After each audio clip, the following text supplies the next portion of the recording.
This is a quick overview of the SETA A1 PC case from Silverstone. I'll show you the ins and outs so you can better judge whether this ATX mid-tower with its aluminum front, ARGB implementation, 200mm fans and tempered glass side panel could be an option for your next build. In addition, I'll talk about a few points that could be improved or upgraded and which I'll be implementing in the next video, so please remember to subscribe to not miss that one.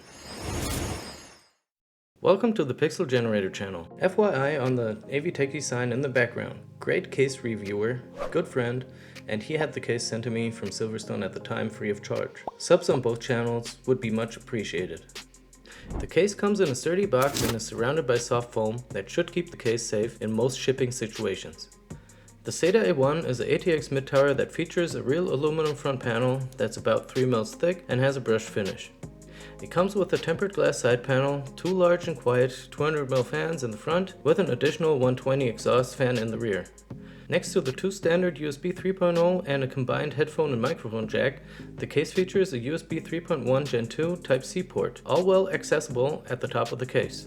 The case is available in 3 color options. This is the black silver version. There's also a darker black titanium variant. The only white iteration features a rose gold front panel. Yeah. I'll leave some links in the description below so you can see that for yourself. Please leave a comment on what you think about that one. Let's go over the rest of the exterior. The rear-mounted 120mm exhaust fan spins at up to 1300 RPM and can be slid up or down to perhaps better position it with the CPU cooler. It connects to the motherboard via 3-pin.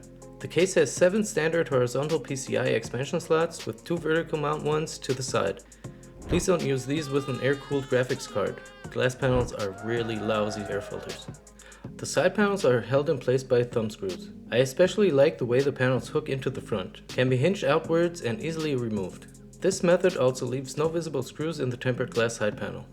The ATX power supply gets mounted in the bottom, but must be slid in from the right side of the case. This is also where the 2 included drive cages are located. These are held in place by thumb screws as well and have to be disconnected from each other to be removed. There are 2 usable mounting positions that allow the cages to be moved forward or backward slightly depending on where the extra room is most needed. Both drive cages can hold one 3.5 inch and one 2.5 inch drive at the same time.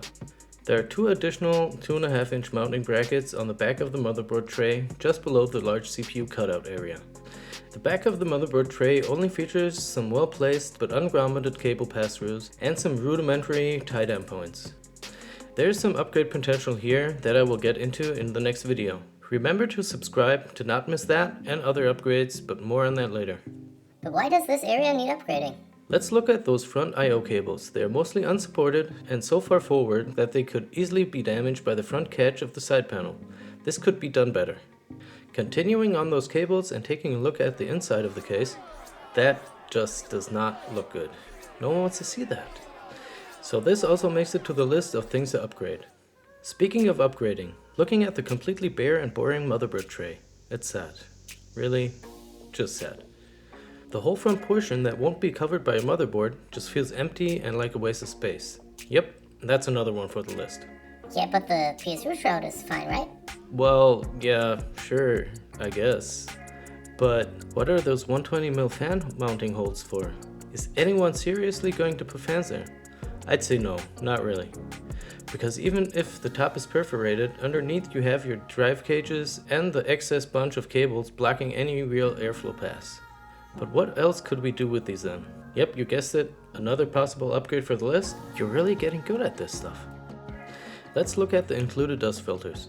Top, check. Bottom, check. Oh, a big one even, and it can be slid in from either side. Hey, stay on topic. Check. The front, that one's not so easy.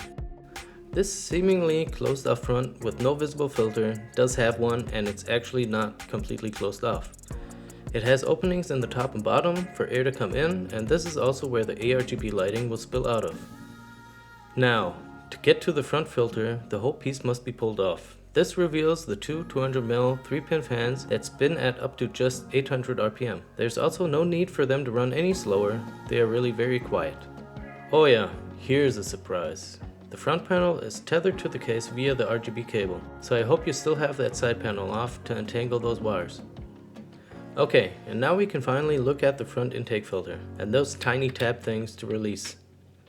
This tiny filter compared to the massive fans that live behind it. I measured it, but just look at it. I'd just leave it out, to be honest. Repeatedly yanking off the front panel probably won't end well in the long run anyway. Taking a closer look at the gap from the frame to the aluminum front panel with its 11.3 millimeters of depth shows us the next point I will be upgrading. I know. It was probably an intentional design choice to manifest a specific visual aesthetic within its own form language. But I still would have spaced it out more. Or we could just grab a Dremel and... Seriously, you should subscribe and watch the next one too, because that upgrade came out much nicer than I had initially planned. What's left? Radiator and fan mounted positions. The front can obviously fit two 200mm fans, but could also be stepped down to two 140s or three 120s and could therefore fit up to a 280 or 360mm radiator.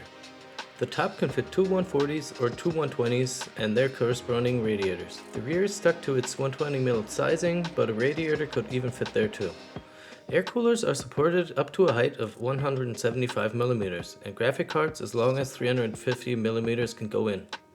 I won't waste your time with performance numbers that don't correspond to the system you are using anyway. But I can say in its stock configuration it has enough cooling for a mid-tier system. We need to stay reasonable, just look at it. The front is mostly closed off and the 200mm fans are covered up to a good degree, but at least additional fans could be installed in the top if needed. If so, I'd go for additional intake.